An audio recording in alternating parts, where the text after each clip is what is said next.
আসসালামু আলাইকুম।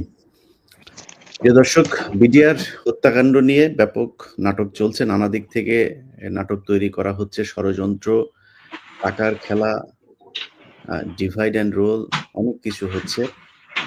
সবার মূল টার্গেট হচ্ছে এখন বিডিআর হত্যাকাণ্ডকে বানচাল করতে হবে। কারণ এই হত্যাকাণ্ডের বিচার যদি হয়, তাহলে গেল ১৫ বছরে সেনাবাহিনী, আওয়ামী লীগ যারা এই বিরোধী দল এবং আ ধর্মীয় নেতা যারা আছে আলেমদেরকে নির্যাতন করা, রাজনৈতিক নেতাদের নির্যাতন করা, ব্যবসায়ীদেরকে মারা, দেশপ্রেমিক সেনাবাহিনীকে গুম করা, আয়নাঘর বানানো এই সবকিছুর সাথে জড়িতরা বিডিআর হত্যাকাণ্ডের সাথে জড়িত ছিল। কারণ ওইটা থেকেই কারা এইটার সাথে ভারতের হয়ে কাজ করেছে ওইটার বেসিসেই বিভিন্ন জনকে বিভিন্ন জায়গায় পদায়ন করা হয়েছে।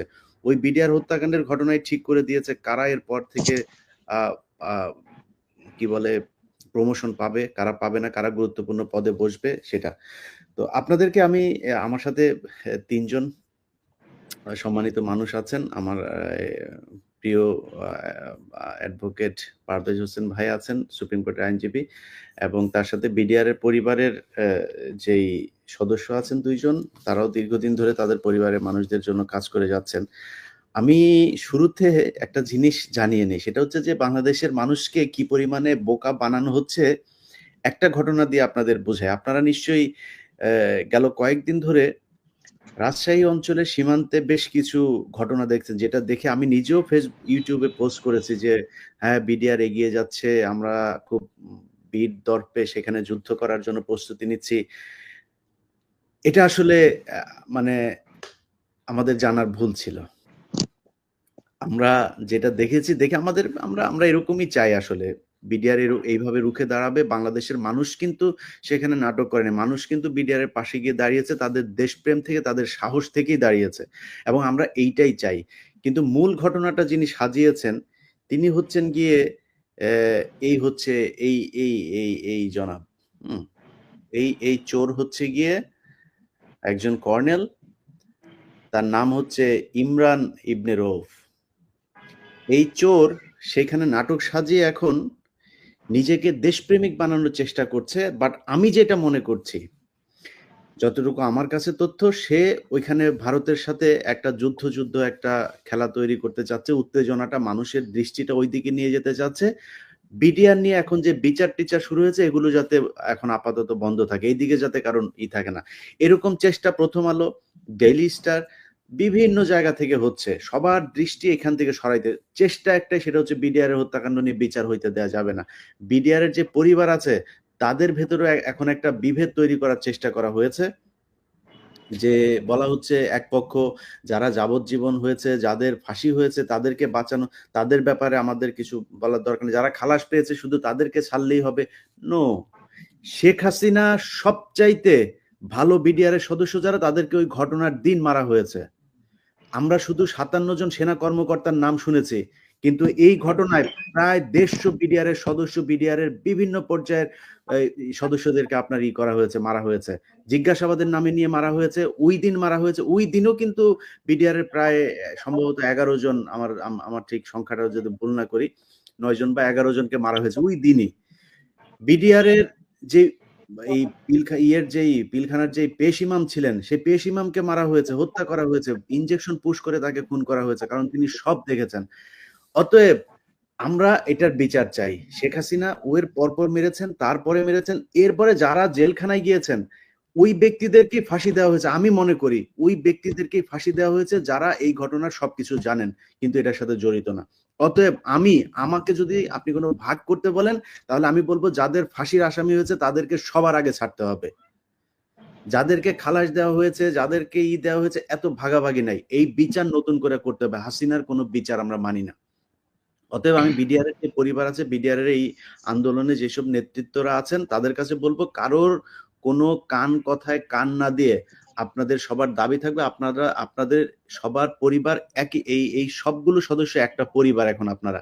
সো আপনাদের পরিবারের এখানে ডেইলি স্টারের কে, প্রথম আলোর কে, আর কোন জায়গার কোন কেউ এসে কি বলল এটা নিয়ে আপনাদের ভাগাভাগি করলে চলবে না। আমি যার কথা বলছিলাম যে ইমরান ইবনে রউফ, তার ব্যাপারে আপনাদেরকে ছোট করে একটু নথি দিয়ে যাই, নয়তো আবার এটা মনে হবে যে আমি বোধহয় এমনিতেই বলছি। কেন বলছি সেটা আপনাদের বলি। আমার কাছে কিছু তথ্য এসেছে তার ব্যাপারে। এই ব্যক্তি হচ্ছে আপনার বিএমএ ২৯ ব্যাচের আপনার 111 সরকারের সময় ব্যাপক তৎপরতা ছিল তার।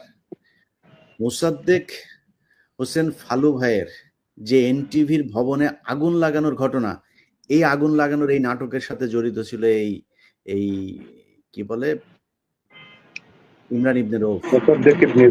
আচ্ছা, তারপরে হচ্ছে সে কি করেছে, বিডিআর এর ঘটনার পর ২৭ তারিখে যেই লিফলেট গুলো বিতরণ করা হয়েছিল, এইটার এই মূল হচ্ছে সে। তারপরে সে বিডিআর এর বিভিন্ন সদস্যদেরকে জিজ্ঞাসাবাদের নামে হত্যা করার সাথে জড়িত হচ্ছে এ।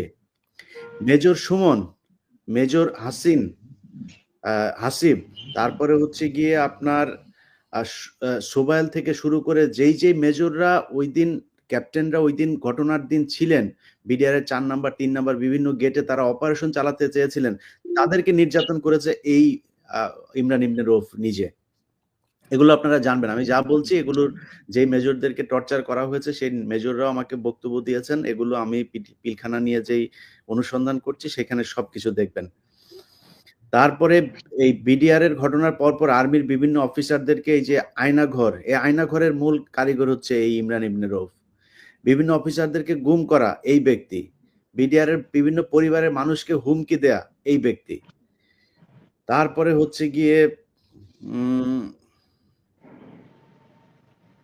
শাপলা চত্বরের ঘটনার সাথে সে জড়িত।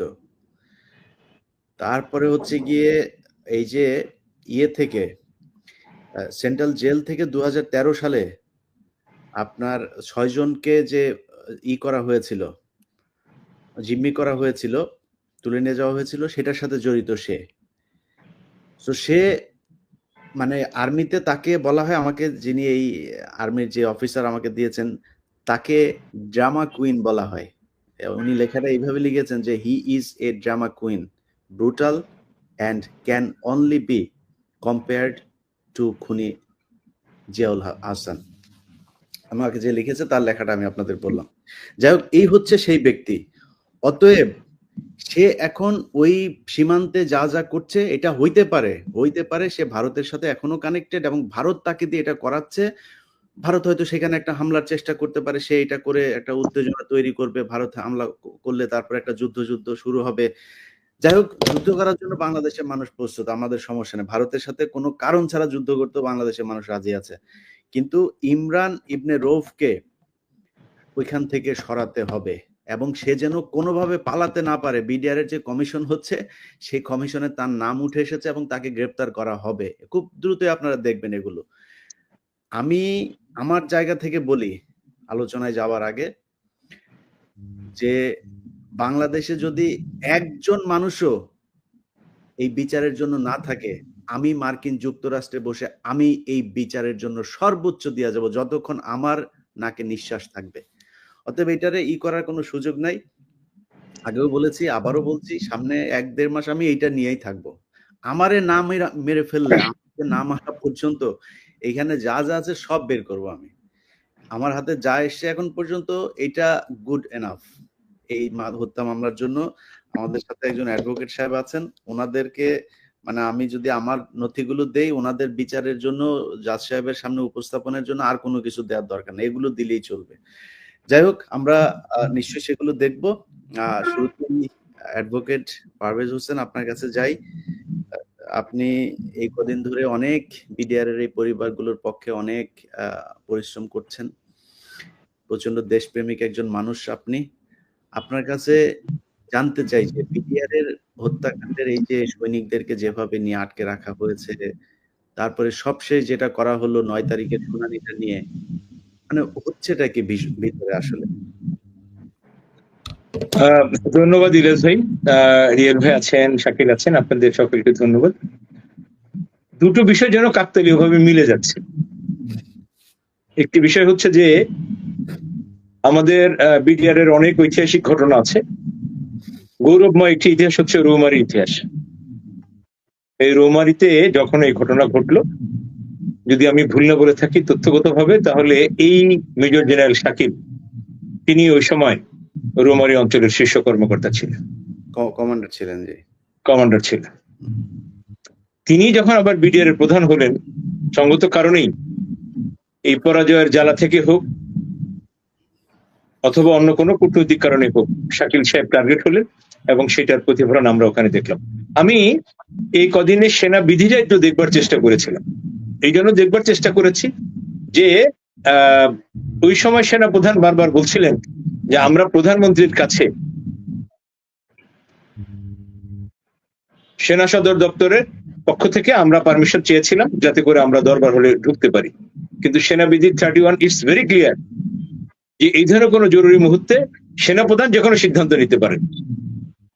সেখানে দুটো বিষয় আপনারা খুব লক্ষ্য করে দেখবেন। কাউকে ঢুকতে দেওয়া হলো না, আর্মিকে ঢুকতে দেওয়া হলো না, বাইরে যে বিডিআর বর্ণ যে ফোর্স ছিল তাদেরকে ঢুকতে দেওয়া হলো না, কোনো মিডিয়াকে ঢুকতে দেওয়া হলো না।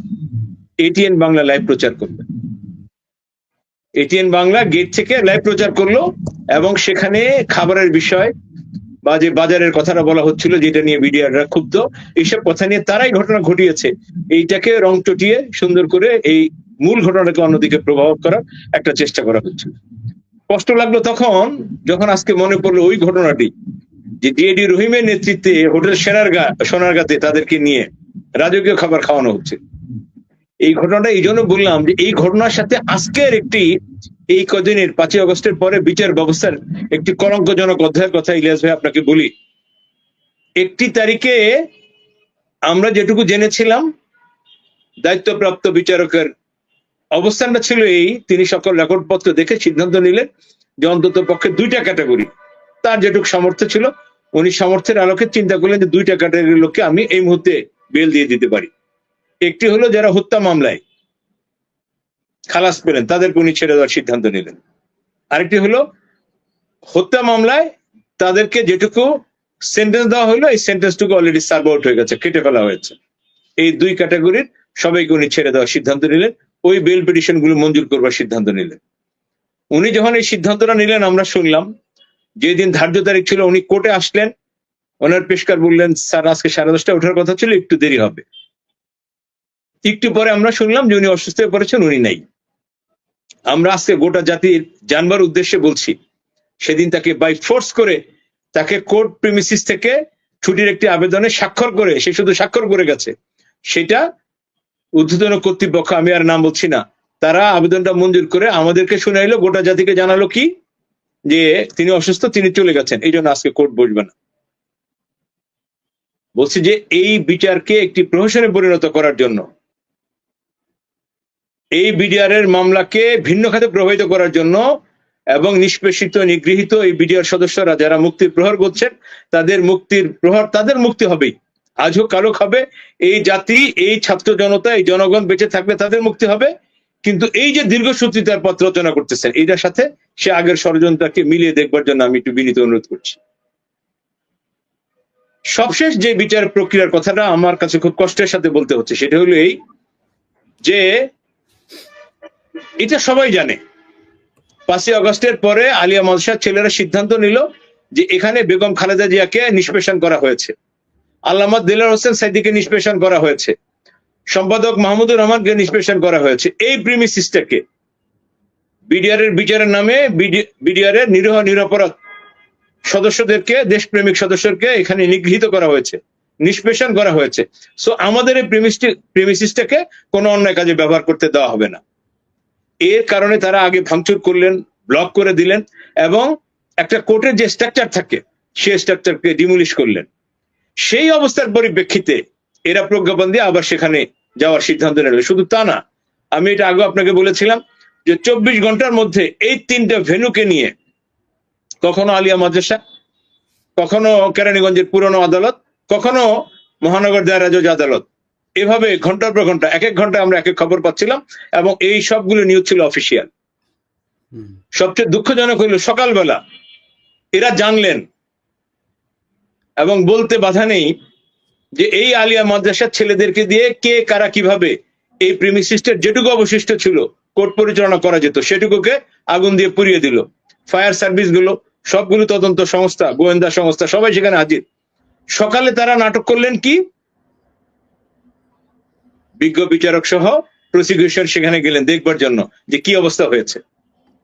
তো তাদের কাছে সর্বশেষ অবস্থাটা পরিষ্কার ছিল। এরপরও না এই বিচারের নামে তারা সেখানে একটি নাটক করতে গেলেন, একটি নাটক মঞ্চস্থ হতে আমরা দেখলাম, গোটা জাতি দেখল।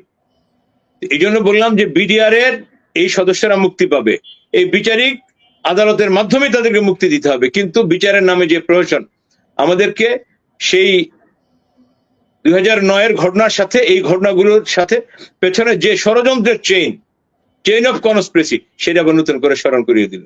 সবশেষ আমি যে কথাটি বলতে চাই সেটা হচ্ছে এই, যে এখন 19 তারিখে একটি তারিখ ধার্য করা হয়েছে। সেই তারিখের মূল প্রতিবদ্ধ বিষয় কি, এই ধার্য তারিখে কি হবে, বেল পিটিশন গুলো ডিসপোজাল করা হবে। তারা বলছেন বেল পিটিশন গুলো ডিসপোজাল করা হবে। একইভাবে তারা সাক্ষী নিয়ে এই মামলাকে বিচারিকভাবে, যেখানে আমরা বলেছি যে একটি তদন্ত কমিশন হওয়া, যেটা মহামান্য হাইকোর্টের রিটের মাধ্যমে হইলো, রিটের মাধ্যমে হওয়ার কারণে কি প্রমাণ হইলো, যে মহামান্য হাইকোর্ট এই বিষয়টিকে পরিষ্কারভাবে নজরে নিলেন, আমলে নিলেন, যে এখানে বিচারের নামে প্রহসন হয়েছে, প্রকৃতপক্ষে কোনো তদন্ত হয়নি। তদন্ত হয়নি বলেই প্রকৃত দোষীরা আইনের আওতায় আসেনি। যারা প্রকৃত অপরাধী, যারা দোষী, যারা ষড়যন্ত্রকারী, তারা ধরাছোঁয়ার বাইরে রয়ে গেছে। এই জন্যই মহামান্য হাইকোর্ট আরেকটি তদন্ত হওয়ার প্রয়োজনীয়তা অনুভব করলেন, সেই মর্মে একটি আদেশ দিলেন, এবং সেই আদেশের পরিপ্রেক্ষিতে সরকার ইচ্ছায় হোক অনিচ্ছায় হোক বাধ্য হলেন একটি তদন্ত কমিশন করার জন্য। তাহলে তদন্ত কমিশন যখন হচ্ছে, তাহলে এটা তো দিবালোকের মতো পরিষ্কার, যেখানে আর কোনো পুরনো যা হয়েছে সবগুলি হচ্ছে একটি ভুল ফরমাইশি আদেশ, ভুল ফরমাইশি জাজমেন্ট, ভুল ফরমাইশি একটি বিচার এখানে হয়েছে। তাহলে এই তদন্ত কমিশন, একদিকে আপনি এই কথাটা বলবেন, একদিকে তদন্ত চলবে, আপনি স্বীকার করে নিলেন যে আগে তদন্ত হয়নি, এই জন্য এখন তদন্তের প্রয়োজনীয়তা আছে। তাহলে আগে যেহেতু সঠিকভাবে তদন্ত হয়নি, সঠিক বিচার হয়নি, তাহলে ওই বিচারের, ওই তথাকথিত বিচারের অধীনে যারা কনভিক্টেড হলেন অথবা যারা খালাস পেলেন, তারা এখনো কেন ভেতরে থাকবেন? আমরা সরকারকে এই দ্বিচারিতা থেকে বের হয়ে আসার জন্য অনুরোধ করব। জনগণের সাথে এই ডিজিটাল যুগে প্রত্যেকটা নাগরিকের চোখ কান কিন্তু খোলা। আপনি নিজে চোখ বন্ধ করেছেন বলে আপনি এটা মনে করার কোনো কারণ নাই, গোটা জাতি চোখ বন্ধ করে আছে। ডিজিটাল যুগে এখন সবাই সব খবর রাখে। সবার আগে যাকে আপনি লেম্যান বলছেন, সহজ সরল বোকা মনে করছেন, সেও কিন্তু আমরা আমাদের এই দীর্ঘ 24 বছরের ওকালতির অভিজ্ঞতায় দেখছি, তারা আমাদেরকে কোর্টের খবরটা আমার ক্লায়েন্ট জানার আগে, আমার জুনিয়র জানার আগে, দূরবর্তী একটি লোক আমাকে খবর দিয়ে বলছে, স্যার আজকে এই মামলায় এই আদেশ হয়েছে না। সো যারা এখনো এই বিচার নিয়ে ষড়যন্ত্র করছেন এবং ষড়যন্ত্র দিনে দিনে নানান ভাবে জাল বিছাচ্ছেন, আপনারা এটা দিয়ে এই বিচার ব্যবস্থাকে এই প্রহসনে পরিণত করে জনগণের চোখে ধুলি দিবেন, তারা ভুল করছেন। এবং আমার কাছে খুব কষ্ট করে বলতে হয়, শ্রদ্ধা রেখে বলি, যে বিচার ব্যবস্থার একটি অংশ, তা না হলে ওই বিচারক যিনি আসলেন সেদিন, তাকে ছুটি দিয়ে পাঠিয়ে দেওয়া হলো, অসুস্থের ভান করার জন্য তাকে নির্দেশ করা হলো। কেন? তিনি যে আদেশটি দিবেন, এই আদেশটি স্থগিত করা, এই আদেশটি বাতিল করার, এই আদেশটিকে আবার রিভিউ করার অনেক সুযোগ ছিল। স্বাধীন বিচার ব্যবস্থার কথা আপনারা বলছেন, এই আমলে এসে যখন আমরা দেখছি যে বিচারকের হাত পা বাঁধা, তখন খুব কষ্ট হয়। তখন মনে পড়ে যে এত রক্ত, এত ঘাম, এত শ্রম দিয়ে এই জনতার বিজয়, সেটা কোথায় গেল? কোথায় আমাদের কমিটমেন্ট? সো ষড়যন্ত্র এখনো আছে। ইলিয়াস ভাই আপনি যেটা বলেছেন, ইউ আর সো কারেক্ট, যে রৌমারীর সে হত্যাকাণ্ডের প্রতিশোধ নেওয়ার জন্য যদি এটা হয়ে থাকে, বিডিআর কে সমূলে ধ্বংস করার জন্য, মেরুদণ্ড শেষ করে দেওয়ার জন্য যে ষড়যন্ত্র 26শে ফেব্রুয়ারি 2009 শুরু হয়েছিল, বিচারিক ভাবে সেটার একটা অংশ প্রতিফলন ঘটলো, তাদের কিন্তু ষড়যন্ত্র শেষ হয়ে যায়নি। এখন ওই বিচার নিয়ে নানান তাল বাহানা চলছে, এবং 19 তারিখে আরো একটি হয়তো নাটক হতে যাচ্ছে কিনা আমাদের যথেষ্ট সন্দেহ আছে। জি, আসিফ নজরুল স্যার, আপনার যত নাটক আছে সব আপনি শাওন আপাকে নিয়ে আপনারা রেডি করতে থাকেন, নাটক চালায় যান। আমরাও আসছি আপনার নাটক দেখার জন্য।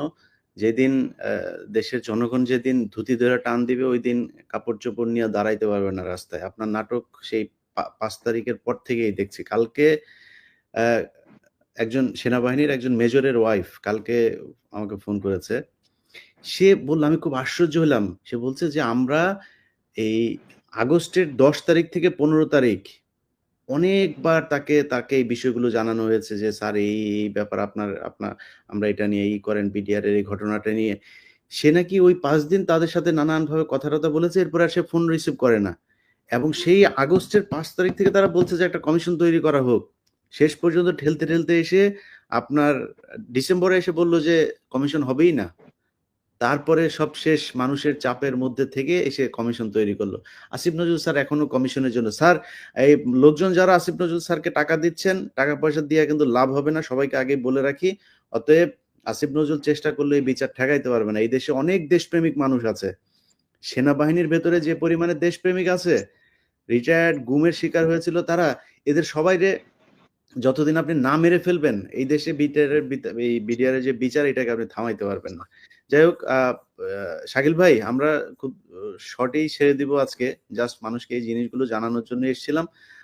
মোটামুটি আমাদের অ্যাডভোকেট সাহেব বলেছেন, আপনি যদি বাদবাকি কিছু অ্যাড করতে চান। আসসালামু আলাইকুম। না, ধন্যবাদ ইলিয়াস ভাই। আসলে আমাদের অ্যাডভোকেট স্যার সবকিছুই বলেছেন। আমরা চাই না কোনো ষড়যন্ত্র হোক। আমরা চাই যে প্রত্যেকটা বিডিআর সদস্য মুক্তি পাক। কারণ একটা জিনিস আপনারা জানেন যে পুনঃতদন্ত হচ্ছে, কারণ এটার একটা ষড়যন্ত্র হয়েছিল এবং আমরা আজকেও বিভিন্ন নিউজে দেখলাম যে কিলিং এ যারা জড়িত ছিল তারা বের হয়ে গেছে, একটা টিম ভিতরে ঢুকছে। আমার দেশের একটা নিউজে দেখলাম। তো এটা এটা স্পষ্ট যে এখানে যারা মূল হত্যাকারী ছিল বা বিভিন্ন ব্যক্তিরা ছিল তারা এর সাথে জড়িত, যারা তাদেরকে বের করে দেওয়া হয়েছে। তাহলে এই মানুষগুলোকে 834 জন মানুষকে জেলখানে আটক করে রাখা হয়েছে কি কারণে? আপনার যেহেতু স্বাধীন তদন্ত কমিশন গঠন হয়েছে, আমরা চাই সকলকে মুক্তি দেওয়া হোক এবং স্বাধীন তদন্ত কমিশনের মাধ্যমে যদি কাউকে অপরাধী প্রমাণিত করতে পারে তাদেরকে আবার জেলখানে নিয়ে ফাঁসি দিক, আমাদের কোনো আপত্তি নেই। কিন্তু অলরেডি তারা জেল কোড অনুসারে 21 বছর জেল খেটে ফেলছে। তারপরে আপনাদের এই মানুষগুলোকে কি কারণে জেলখানে আটক করে রাখা হয়েছে এটা আসলে আমরা বুঝতে পারতেছি না। আমরা চাই না কোনো রাজনৈতিক প্রতিহিংসার শিকার হতে। আমরা চাই একটা সুষ্ঠু বিচার। আমরা চাই 57 জন সেনা কর্মকর্তা সহ 74 জন যে শহীদ হয়েছেন তাদের বিচার এবং রিমান্ডের নামে যে নির্যাতন করা হয়েছে তাদের বিচার, যারা নির্যাতন করেছে তাদের বিচার চাই। সেই সাথে প্রত্যেকটা নিরপরাধ বিডিআর সদস্যদের আমরা মুক্তি চাই এবং আমি বিশ্বাস করি আগামী যে কোর্ট আছে সেই কোর্টে আমরা এর প্রতিফলন পাবো। আমরা এই বিশ্বাস থেকেই আজকে আপনাকে ধন্যবাদ জানাই। আসসালামু আলাইকুম।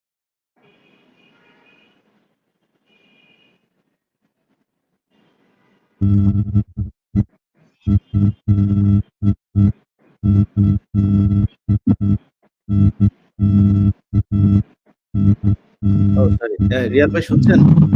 হ্যাঁ ভাইয়া, শুনছি। জি বলেন। ধন্যবাদ জানাই ইলিয়াস ভাইকে লাইভে আমন্ত্রণ করার জন্য। আমার প্রথমেই একটা কথা মনে পড়ে যায়, আমরা বিডিআর নওজোয়ান, এই মাটির সন্তান, দুর্জয় এক মৃত্যুহীন প্রাণী, বীর চাই আমরা, বীর বুঝি ওই সম্মান। সে সম্মানটুকু হয়তো আজ আমরা পাচ্ছি না। অত্যন্ত আবেগঘনভাবে বলতে হয়, যারা অডিওতে বোধহয় একটু সমস্যা হচ্ছে, আপনি দেখবেন। আমি এখন শুনতে পারেন? আমি ইলিয়াস ভাইকে ধন্যবাদ জানাই এই লাইভে আমাকে আমন্ত্রণ করার জন্য। প্রথমেই আমি একটা কথা গভীরভাবে স্মরণ করতে চাই যে আমরা বীর বিজয়ী এই দেশের সন্তান। আমরা এই সন্তানরা আজ আমরাও পারতাম এই দেশের ডিসি হতে, এসপি হতে, ইলিয়াস স্যারের মতো হতে, আসিফ নজরুল স্যারের মতো হতে। কিন্তু আসিফ নজরুল স্যারের মতো কিন্তু আসলে দুর্ভাগ্যবশত আমরা হতে পারি নাই। আমরা চেয়েছি এ দেশের প্রত্যেকটি ইঞ্চি মাটি কিভাবে রক্ষা করা যায় সেটারই প্রতিফলন আমরা প্রত্যেকটা 2009 সালের পূর্বে আমরা দেখিয়েছি। ইলিয়াস ভাই, আমার খুব মনে পড়ে রৌমারী যুদ্ধের কথা। ভাই, আমরা পাদুয়া যুদ্ধের ইতিহাস ভাই আলোচনা করতে, আপনি একটু মানে এই বিডিআর বিদ্রোহ নিয়ে কোনো ষড়যন্ত্র হচ্ছে কিনা এটা বলেন। ভাই, এই ষড়যন্ত্র থেকে, এই পিছনের ইতিহাসগুলো থেকেই যদি আমরা শিক্ষা নিতে হবে যে আমাদের এই বিডিআররা কত একটা সাহসী মানুষ ছিল এরা। আজ এদেরকে গভীর ষড়যন্ত্রের মাধ্যমে এদেরকে কারাগারে আটক করে রাখা হয়েছে। তা আমরা যদি বারবারই বলি যে এটা বিদ্রোহ না, এটা একটা পরিকল্পিত হত্যাকাণ্ড, তাহলে পরিকল্পিত হত্যাকাণ্ডের যে তৎকালীন যে আদালতটা হয়েছে, সেখানে তো সে আদালত তো এখন ভালো কিছু দেবে না। অতএব ওই আদালতটাকে আমরা নিষ্ক্রিয় করে নতুন যে স্বাধীন তদন্ত কমিশন আমরা তৈরি করেছি।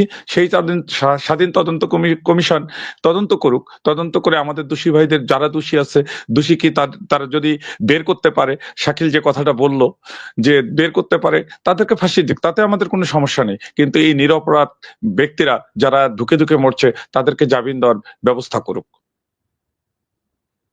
জি, জি, রিয়াল ভাই ধন্যবাদ। আমি এইটুকু পরিষ্কার। আপনি যে কথাটা একটু আগে বলেছিলেন যে ইমাম সাহেবকে হত্যা করেছে, শুধু তা না, নিরপরাধ আরো 17 জন লোককে হত্যা করেছে। মেজর শাকিল সাহেবের ওয়াইফকে, মেজর নুরুজ্জামান সাহেবের ওয়াইফকে সহ, ইভেন তো কাজের মেয়েকে হত্যা করেছে। কাজের মেয়ের দোষ ছিল কি? শোনা, আমরা যেটুকু শুনেছি যে সে জানালা দিয়ে এই গোটা দরবার হলের বিষয়গুলো ভিডিও করছিল। জি, সেই কাজের মেয়েটাকে হত্যা করেছে, তার যে ইয়েটি ছিল, আইফোনটি ছিল, সেটিকে ভেঙে ফেলা হয়েছে। যাকে আমরা বলছিলাম যে আমরা আশা করছি সরকারের শুভবুদ্ধির উদয় হবে। প্রচুর অপশন আছে, প্রচুর অপশন আছে। যেহেতু আপনি তদন্তে গিয়েছেন, সেটা হাইকোর্টের আদেশে হোক, জনতার দাবির পরিপ্রেক্ষিতে হোক, অথবা সত্য উদ্ঘাটনের মানুষে হোক, যেহেতু আপনি তদন্তে গিয়েছেন, তদন্তে যাওয়ার পরিপ্রেক্ষিতে আমাদের এই জুডিশিয়াল সিস্টেম এটাই বলে যে ওই ভুল বিচারের মাধ্যমে যারা কনভিক্টেড হয়েছিল, যারা এতদিন ধরে দণ্ড খাচ্ছে, তাদেরকে আপনি ছেড়ে দেবেন। এবং ছেড়ে দেওয়ার রাস্তাটা খুব সহজ। আমরা প্রথমে বলছিলাম যে পিটিশন গুলো আছে, বেল পিটিশন গুলো, এগুলো আপনি ডিসপোজাল করে আপনি সবাইকে ছেড়ে দিতে পারেন। আপনি সংবিধানের আর্টিকেল 49 কে ইউজ করে যাদের দণ্ড আছে, যাদের দণ্ড নাই তাদেরকে তো এমনিতেই ছেড়ে দিতে পারেন। যাদের দণ্ড আছে, তথাকথিত যে দণ্ডের কথা বলছেন, সেই দণ্ডকে স্থগিত করে till submission of the report, এই তদন্ত রিপোর্ট আসা পর্যন্ত, পুনরায় একটি অধিকতর বিচার ব্যবস্থা শুরু হওয়া পর্যন্ত দণ্ড স্থগিত রেখে আপনি তাদেরকে ছেড়ে দিতে পারেন। আপনি সিআরপিসির 401 কে ইউজ করে ছেড়ে দিতে পারেন। আপনি তার চেয়ে সুবিধা হইল আপনি 494 অফ সিআরপিসি, আপনি এই ভুল মামলাটি, ভুল এজাহারটি, এই ষড়যন্ত্রমূলক এজাহারটিকে আপনি প্রত্যাহার করে এই মামলার থেকে সবাইকে আপনি ছেড়ে দিতে পারেন। কেন ছেড়ে দিবেন? আজকে যে স্বাধীন তদন্ত কমিশন হয়েছে, এই স্বাধীন তদন্তে যারা আসবে তারা আইনের আওতায় চলে আসবে। সেখানে যদি আপনার মনে হয় যে এরা পালিয়ে যেতে পারে, যে কোনো প্রকার বন্ড আপনি দিতে পারেন যে তোমার পাসপোর্টটা আমার এখানে রাখতে হবে, বিদেশ যেতে নিষেধাজ্ঞা থাকবে, যে কোনো কন্ডিশনে আপনি বেল দিতে পারেন। আপনি একদিকে তদন্তের কথা বলবেন, স্বাধীন তদন্তের কথা বলবেন, এবং এর মাধ্যমে স্বীকার করবেন যে ওই সময় তদন্ত হয়নি, বিচার হয়নি। আবার ওই ভুল বিচারের মাধ্যমে, ওই ষড়যন্ত্রমূলক বিচারের মাধ্যমে যারা আটকে আছে তাদেরকে আপনি আটকে রাখবেন। দুটো একসাথে চলে না। আমরা আশা করছি শুভবুদ্ধির উদয় হবে। আপনি আইনের এই সহজ সরল পথগুলো যে কোনো একটা অবলম্বন করে আমি আশা করি নিরপরাধী মানুষগুলো ছেড়ে দেবেন। জি, আমি আবারও শেষ করার আগে যেটা বলতে চাই যে বিডিআর এর যে পরিবারের সাথে যে যারা আন্দোলনে আছে, ভাই আপনাদের সবার সাথেই আমার সব পক্ষের সাথেই কথা হয়। এই পক্ষ ওই পক্ষ, আমি কোনো পক্ষ টক্ষের মধ্যে নাই। আমি একটাই কথা, সেটা হচ্ছে সবার বিচার হইতে হবে। আমি শেখ হাসিনাকে মনে করি ও হচ্ছে বেঞ্চমার্ক। ও শয়তানির, ও যেই দিকে থাকো, যেটা করে মনে হবে এটা শয়তানি। শয়তানি কাহাকে বলে? এই ডেফিনেশন হচ্ছে হাসিনা যাহা করে তাহাই শয়তানি। ও কোনোদিন ভালো কাজ করতে পারে না। সো আপনি যদি আলেমদের বিষয়টা দেখেন, এই দেশে কোন আলেমদেরকে ফাঁসি দেওয়া হয়েছে? যারা অরিজিনাল ইসলামকে প্র্যাকটিস করে তাদেরকে ফাঁসি দেওয়া হয়েছে। কাদেরকে এই দেশে পুলিশ পাহারায় আপনার করতে দেওয়া হয়েছে? হেলিকপ্টার হুজুর, ওই যে কুয়াকাটা, ওই ফরিদউদ্দিন মাসুদ, এদেরকে আপনার করতে দেওয়া হয়েছে। মিজানুর রহমান আজহারি দেশে থাকতে পারে নাই, দেলোয়ার হোসেন সাইদিরা দেশে থাকতে পারেনি, তারা জেলখানায় তাদের পচে মরতে হয়েছে। অতএব হাসিনা কখনো রিয়েল ইসলাম, রিয়েল বাংলাদেশি, রিয়েল প্যাট্রিয়ট যারা আছে তাদেরকে কখনো সে বাঁচায় রাখে না, তাদের পক্ষে কোনোদিন রায় দেন। অতএব হাসিনা যাকে যত বড় শাস্তি দিয়েছে আমি মনে করি সে তত নিষ্পাপ। যাদের ফাঁসি হয়েছে, যাদের যাবজ্জীবন হয়েছে, আমাকে যদি আপনি কোনো পক্ষে ফেলতে চান, আমি তাদের পক্ষে। হাসিনার আইনে যদি কেউ খালাস পেয়ে থাকে, আমাকে যদি ভাগ করতে বলেন, আমি তাদের পক্ষে থাকবো না। আমি যাদের ফাঁসি আর যাবজ্জীবন হয়েছে তাদের পক্ষে থাকবো। অতএব ভাগাভাগি করার কিছু নাই। হাসিনার বিচার মানি না। হাসিনার বিচার থেকে সরে আসতে হবে। আসিফ নজরুল স্যার টাকা পয়সা খায়াটায় যা মনে চায় করেন স্যার, করতে থাকেন। আপনার শেষও দেখা ছাড়বো। টাকা পয়সা নিয়ে আসিফ নজরুল তুমি কোথায় কেমনে সারা জীবন আরামে আয়েসে কাটাও, ওইটাও আমরা দেখবো। মান সম্মান নিয়ে বাঁচতে দিব না তোমারে। অতএব বাংলাদেশের মানুষের কাছে খুব ঠান্ডা মাথায়, খুব ভদ্রভাবে বলে যাচ্ছি, আমরা প্রতিদিন এই যে একদিন দুই দিন পর পর লাইভে কথা বলছি আপনাদেরকে জানানোর জন্য যে এই হচ্ছে আসিফ নজরুল কত নাটক করছে, কত কিছু করছে, কিভাবে কালক্ষেপণ করছে। 7 মাস হয়েছে আসিফ নজরুল, এই দেশ শুধু তোমার জন্য স্বাধীন হয় নাই। এই দেশের প্রতি ইঞ্চি মাটি যারা পাহারা দিয়েছে, যাদেরকে জেলখানায় ঢুকানোর কারণে বাংলাদেশের স্বাধীনতা আজকে 15 বছর জিম্মি, তারা জেলখানায়, তুমি তাদেরকে ভেতরে রাইখা আরামে এসে সিনেমা দেখতে যাও আসিফ নজরুল। এটার জন্য বাংলাদেশের মানুষের কাছে তোমাকে জবাব দিতে হবে। টাকা পয়সা পাবা, মান সম্মান পাবা না। যাই হোক, আপনাদের সবার কাছে অনুরোধ, আমি আবারও বলছি, বিডিআর এর পরিবারগুলো প্লিজ আপনাদের ভেতরে ভাগাভাগি করেন না কে কি বললো। আর আমার এখানে যদি আপনাদের কাউকে আমি নিয়ে আসিও, কেউ লাইভে কথা বলেনও, আমি সরাসরি বলি, অনেকে বলেন ভাই ওনাকে আনছেন কেন, ওনাকে আইনেন না, ওনাকে এই পক্ষ বলে ভাই ওনাকে নিয়েন না, ওনাকে নিয়েন। ভাই আমার কাছে সব পক্ষ সমান, আমার কাছে এসে ভাগাভাগি করতে আসবেন, আস্তে করে আমি আপনার কাছ থেকে সরে যাব, আমার আপনার সাথে পাবেন। আমি কোনো ভাগাভাগির মধ্যে নাই, আমি এক ভাগের মধ্যে আছি, ভারত আর আওয়ামী লীগ। এই জায়গায় আমার কোনোই নাই, এটার জন্য জীবনের যা করা প্রয়োজন তাই করব। আপনাদের সামনে ভিডিওতে বলে যাচ্ছি, এই পৃথিবীর সবকিছু যদি দিয়ে দেওয়া হয়, যদি বলা হয় বাংলাদেশের প্রেসিডেন্ট বানানো হবে কালকে, তাও ইন্ডিয়ার আওয়ামী লীগের সাথে কম্প্রোমাইজ করব না। ওই জায়গায় ইলিয়াস যেখানে ছিল আজ থেকে 10 বছর আগে, এখনো সেখানে, সেই 2014 সালে নির্বাচনে যে যা করেছি 2024 সাল 25 সালেও সেই জায়গাতে আছে। অতএব আমার পয়েন্ট খুব পরিষ্কার, যারাই যেই পক্ষে যাবেন সব পক্ষের উদ্দেশ্য একটাই থাকতে হবে, হাসিনার কোনো আদেশ, হাসিনার কোনো আইন বিচার এটা আমরা মানি না। এই জায়গায় সবাই এক থেকেন ইনশাল্লাহ। অ্যাডভোকেট পারভেজ হোসেন ভাই যেটা বলেছেন, এদেরকে আটকায় রাখা যাবে না। অনেক বছর এই বিডিআর এর পরিবারে, আজকেও একজনের বাবা মারা গিয়েছেন পাবনাতে, লাশ দেখতে পারবে না হয়তো। আপনার এই পায়ে পচন ধরেছে, মানে জেলখানার ভেতরে বর্ণনাগুলো শুনি, পারভেজ ভাই আপনি নিশ্চয়ই হয়তো জানেন এই বিষয়গুলো, হাজিরা দিতে আসলে তাদের হয়তো দেখেন, পায়ে পচন ধরেছে, হাঁটতে পারে না, পা ফুলে ফুলে তারা হাঁটা বন্ধ হয়ে গিয়েছে, চিকিৎসা দেওয়া হয় নাই। এখনো জেলখানার ভিতরে কিছু কিছু ছাত্রলীগ, আওয়ামী লীগের, বিশেষ করে মহিলা কয়েকজনের কথা শুনি, তারা এদের সাথে চরম বিরূপ আচরণ করে, বৈষম্যমূলক আচরণ করে। আওয়ামী লীগের লোকজন যারা গিয়েছে জেলখানায় তাদেরকে তারা খুব আপ্যায়ন করে, এদের সাথে খুব বৈষম্যমূলক আচরণ করা হয়। এটা এখনো হচ্ছে, কিছুটা কমেছে আগের চাইতে, আমরা তাদেরকে বের করতে চাই। এরা নিষ্পাপ, এদেরকে অন্যায়ভাবে সাজা দেওয়া হচ্ছে, এবং সেই সাথে একটা পক্ষকে বাদ যাচ্ছে আমাদের, সেটা নিয়ে কথা বলছি না, আপাতত বিডিআর নিয়ে আছে। আলেমদের কাছে অনুরোধ, আপনাদের অনেক আলেম এখনো পর্যন্ত জেলে, ফারাবিকে এখন পর্যন্ত ছাড়া হচ্ছে না। অতএব আসিফ নজরুল, আপনাকে শুধু এইটুকুই বলবো, 2000 মানুষ কম পক্ষে মারা গিয়েছে, এদের রক্তের সাথে বেইমানি করলে এর বিচার আল্লাহ একদিন করবে। আপনার অনেক ক্ষমতা হয়েছে, যা মনে চায় তাই করতে পারছেন, বিশাল একটা মন্ত্রণালয় নিয়ে বসে আছেন, জুতা দিয়া পেটাবে ধরে রাস্তাঘাটে মানুষ, যা করছেন এটার সব শেষ পরিণতি অনেক ভয়ঙ্কর হবে। অ্যাডভোকেট পারভেজ হোসেন ভাই, শাকিল ভাই, রিয়াল ভাই, আপনাদের ধন্যবাদ। যদি শেষ কেউ কিছু বলতে চান। হ্যাঁ, আমি আরেকটা জিনিস বলি, একটা জিনিস বলার দরকার ছিল, সেটা হচ্ছে আমাদের পুরো বাংলাদেশ থেকে তৎক্ষণাৎ একটা রায়, মানে আইন করে প্রায় 18,000 বিডিআর সদস্যকে চাকরিচ্যুত করা হয়েছে বিদ্রোহের তকমা দিয়ে। কিন্তু আপনারা সবাই জানেন এটা পরিকল্পিত হত্যাকাণ্ড ছিল। এই হত্যাকাণ্ডকে অন্যভাবে মানে প্ররোচিত করার জন্য বিদ্রোহ নাম দিয়ে প্রায় 18,500 বিডিআর সদস্যকে চাকরিচ্যুত করা হয়েছে অন্যায়ভাবে। আমরা এই সমস্ত সকল বিডিআর সদস্যদের চাকরি পুনর্বহাল চাই, এবং সকল নিরাপদ বিডিআর সদস্যদের প্রত্যেকের মুক্তি চাই আমরা। জি অবশ্যই, আমার বিশ্বাস যে কমিশনের তদন্তটা যদি বেরিয়ে আসে, এটাই না শুধু ওই দিনের হত্যাকাণ্ড থেকে শুরু করে সবকিছুই বেরিয়ে আসবে, কারা কি করেছে, কিভাবে কি হয়েছে। আমি ভাই যেই কারণে এটার প্রতি খুব বেশি এটার ব্যাপারে আমি কথা বলি, এটার বিচার হইলে সেনাবাহিনী পরিষ্কার হয়ে যাবে, সেনাবাহিনী একদম আওয়ামী মুক্ত হয়ে যাবে, এইটার বিচার যদি খালি হয়। এই কারণে আমি এটা নিয়ে খুব বেশি তৎপর। আমার বিশ্বাস ইনশাল্লাহ তদন্ত কমিশনে এখন যারা আছে অনেক দেশপ্রেমিক মানুষ, তারা ভালো কিছু একটা দেবে। রিয়াল ভাই, আপনি কিছু বলতে যাচ্ছেন? আপনার অডিওর অবস্থা খুবই খারাপ, বলেন। ইলিয়াস ভাই, আমি যেটা বলতে চাচ্ছি, আপনি কি শুনতে পাচ্ছেন? জি বলেন। আমি যেটা শুনতে পাচ্ছি, আমি যেটা বলতে চাচ্ছি সেটা হচ্ছে কি, ইলিয়াস ভাই, আপনি আমাদের সঙ্গে থাকবেন। 18,500 পরিবার আপনার সঙ্গে আমরা শেষ রক্তবিন্দুতে হলে দেশের জন্য যেহেতু আমরা অস্ত্র একবার ধরেছি, আবারও যদি আমাদের অস্ত্র ধরা লাগে আমরা প্রস্তুত আছি। শুধুমাত্র আমরা ডাকের অপেক্ষায় থাকবো। আমরা এদেশের সৈনিক, আমরা 18,000 সৈনিক এখনো আছি।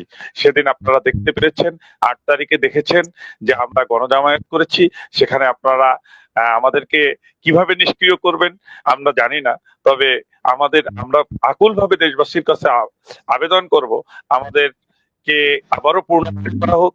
এই দেশের 1 ইঞ্চি মাটি এই 18,000 বিশিষ্ট সৈনিক থাকতে আমরা বলবো যে বিশিষ্ট বলবো আমরা, যেহেতু আমরা পাদুয়া এবং বড়াইবাড়ির যুদ্ধে লাভবান হয়ে আসছি, সেহেতু আমাদেরকে রাখা হয় ইনশাল্লাহ এদেশে 1 ইঞ্চি মাটি আমরা ভারতের বর্গাবো না। জি পারস ভাই কিছু বলবেন? আমি সবশেষ একটি লাইন বলতে চাচ্ছিলাম, সেটা হচ্ছে যে আমরা এমন একটা সময় বসে কথা বলছি যখন দেশের প্রধানমন্ত্রী না, শুধু দেশের প্রধানতম ব্যাংক বাংলাদেশ ব্যাংকের গভর্নর, দেশের প্রধানতম যে মসজিদ বাইতুল মোকাররম তার খতিব সহ অনেককেই পালিয়ে যেতে হয়েছে। আমরা আশা করছি আমরা যে বিচার অঙ্গনে আছি এই বিচার অঙ্গনের সাথে সংশ্লিষ্ট একসময় দোর্দণ্ড প্রতাপে যারা চলতেন এরা অনেকেই কিন্তু এখন এই প্রিমিসিসে নেই। প্রসিকিউশন অথবা বিচারের সাথে সংশ্লিষ্ট যারা আছেন তাদেরকে শুধু এটুকু শ্রদ্ধা করে বলবো, এই দিন না, এই দিন না, আরো দিন আছে। আমরা আশা করছি সত্যের পক্ষে এবং নিগৃহীত বিচার প্রার্থী মানুষের পক্ষে আপনারা থাকবেন। আপনাদের ভূমিকা যেন বিচার প্রার্থী মানুষের পক্ষে হয়, আইনের পক্ষে হয়, ন্যায়ের পক্ষে হয়, নীতির পক্ষে হয়, মজলুমের পক্ষে হয়। আপনারা এইটা স্মরণ রাখবেন, এই বিনীত অনুরোধ করছি। জি, সবাই ভালো থাকবেন। আল্লাহ হাফেজ।